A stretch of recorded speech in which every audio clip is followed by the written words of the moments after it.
probably take him. Man, don't make the track, so you know we about to turn on. Welcome to another episode of Kirk Blogs. It's just my rant. So we're gonna be talking about right now. We're gonna just get into this discussion of friends. I really don't have no friends. Really, I got acquaintances and I got family members. So I really don't have no friends. I got acquaintances, but no friends at all. See, I had a friend when I was like, I knew this guy from elementary school. We met under a slide at Bodine Elementary School, and we was talking about what we want to be when we grow up. Me, everybody was saying that they want to be a policeman and all that. Just the same old thing. I just said I want to be a fireman. So, he gave, his statement, he wanted to be like a policeman and I'll be the fireman, So, that's where we first met up at, was at a Bodine Elementary School under a slide. So, cause he didn't have no friends really, and, me, I'm kicking it with the lab classes, people who got learning disabilities, people, didn't fit out in the crowd, with all the preps and gangsters and gothic people, then there's us, the lab class, unique people,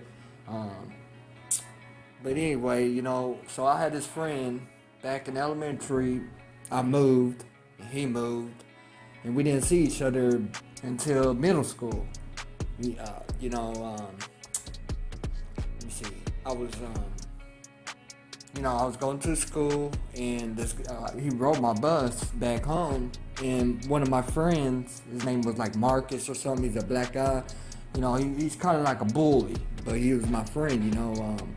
But he was bullying on this other guy another white guy at the back of the bus. He was talking about jump off this bus right out this stop, I'll beat your ass and all this other stuff, And all of a sudden, he got off the bus and all that, because it was our stop. It was me and Marcus, or whatever his name was at that time. But, we all three got off the bus, me, him, and the other guy, my so-called friend. Well, he was about to get jumped, you know what I'm saying, and I interfered like I always did back in, like I do in middle school with all my friends. So I interfered, you know what I'm saying. I said, ain't no worth it. You're gonna be going to jailhouse, gonna go, juvie, and you gotta pay all these fines and stuff like that. So, he basically blew it up. But he said, if I see you again, I'll beat your ass and all that, And I didn't like that. So, I didn't really get a chance to meet him, because he walked on, and I went, talked to Marcus or whoever he was at the time. But anyway, so we went, and then we met at school one day. He was like, hey man, I appreciate you for, he thanked me for, Marcus didn't whoop his ass. He was just basically because I interfered, and then, he apologized. He came up to me, thanked me and all that. But then he was like, hey, do I know you? And I was thinking, I was like, I don't know, I don't think I do. And then he was like, because I bounce around the schools. And I was like, yeah, I do too. And this was at the time when we was in middle school at Jefferson Middle School, I believe.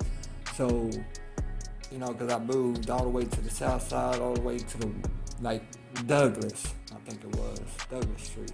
Anyway, well, we got to meet, and then I was like, yeah, I think was that you? You know what I'm saying? Because he was talking about he bounced out to school. I think I remember you, he said.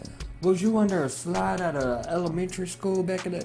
And so we became friends. I was like, oh, yeah, that's you. He's like, yeah, it was like my first day there, my last day, because he was moving around place to place. So that's what basically I did. So that's how we came up and knew each other. So I didn't really after that guy tried to beat him up and all that.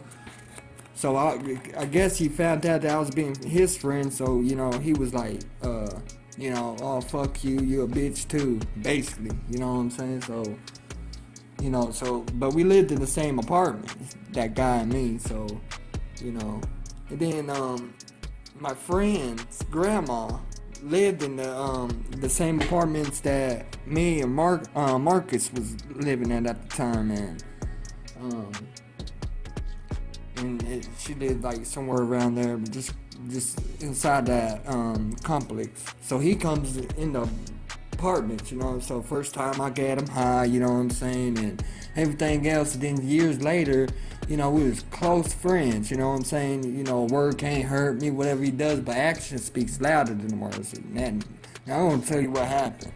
So we knew each other from elementary, then we reunited in, middle school. Kept contacts until high school. He gave me he gave me my first job at a restaurant called Dan's Old Time Diner. He's a twin.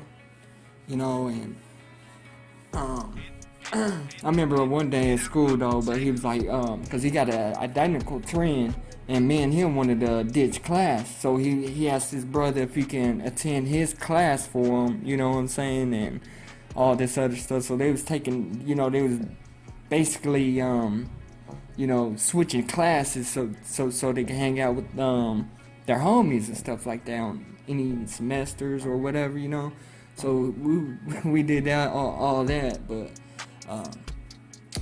but yeah, years went on, and then I was about 19 years old.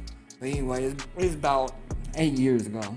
But I'm a struggler, so I struggled. I had something very valuable. It was in a pawn shop, and I told him I gotta. After my mom kicked me out, and he came pick me up, and I told him that I gotta make it on this day to the pawn shop so I could pay for this item.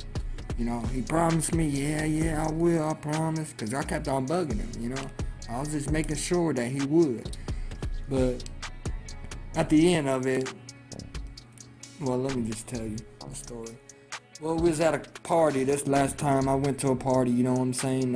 A girl tried to molest me because I was trying to holler at her, and the twins, they was like, oh, no, don't do this, don't do that, So I didn't even holler at her. And it was her birthday. She had a man and all that, I was just trying to get a hot girl.